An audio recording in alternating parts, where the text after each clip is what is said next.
Hello, my name is Erica Leeper, and we're going to go over functional analysis, and I'm going to train any new hires, new RBTs on how to implement it. First, you may be asking yourself, what is a functional analysis? Well, a functional analysis is the relationship between the environmental variables and the behavior. It is to determine the purpose or the function of the problem behavior for an individual.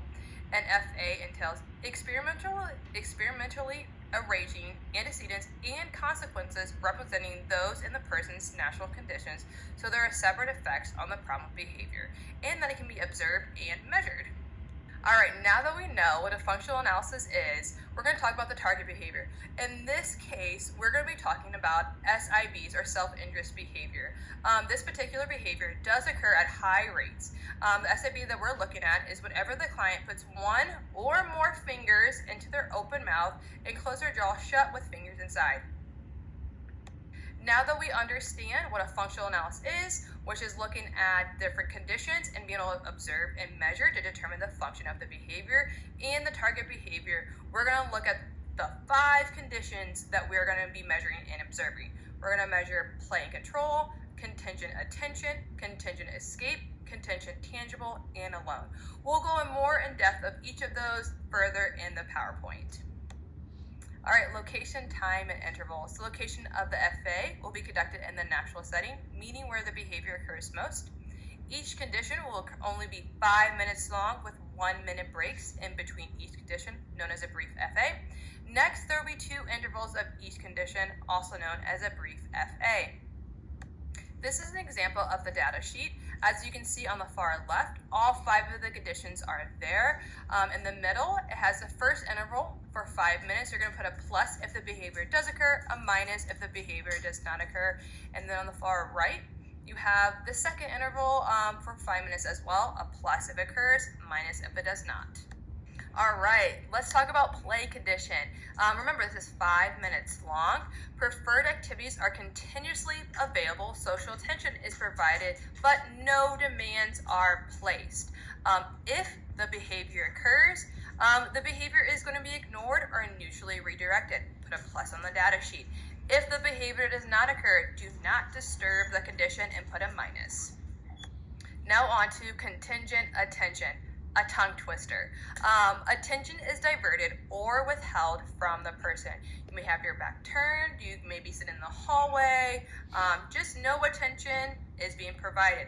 If the behavior does occur, attention is provided in forms of mild reprimands or soothing statements of don't do that.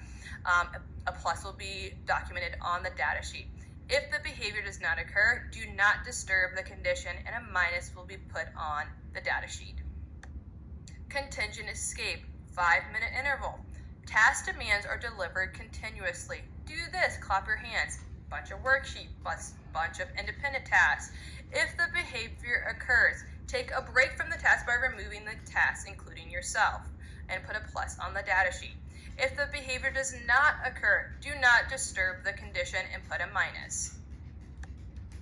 Contingent tangible. After having access to a preferred activity, the preferred activity is removed. If the behavior occurs, the preferred activity is returned to the individual and put a plus on the data sheet. An example, a preferred activity, a phone, an iPad, whatever it may be, you're going to give them access to it. Wait a couple seconds, remove that activity. My turn, they give it to you.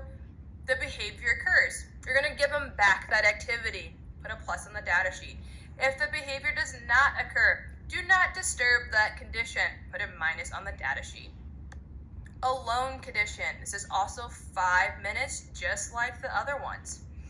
Low level of environmental stimulation is present, typically in a lone place.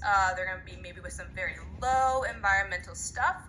If the behavior does occur, ignore or neutrally redirect and put a plus on the data sheet. If the behavior does not occur, do not disturb the condition. Now, once that 5 minutes is up, you're going to still have that 1-minute break, and then you're going to restart all the conditions. And this will be your last time of doing all the conditions. In conclusion, you have 5 conditions, which are all going to be ran twice. But each of them will be 5 minutes long, 5 minutes for contingent attention, escape, etc., with 1-minute breaks in between each. Once you hit that last one of alone, go back to this top and do each one of them again for 5 minutes. The goal here is to figure out the function of that behavior. Is it alone? Is it attention? Is it escape? What could it be? We're going to figure that out by looking at our data sheet and seeing which one occurred the most in those conditions. I hope this helped, and good luck to all those new RBTs and new hires.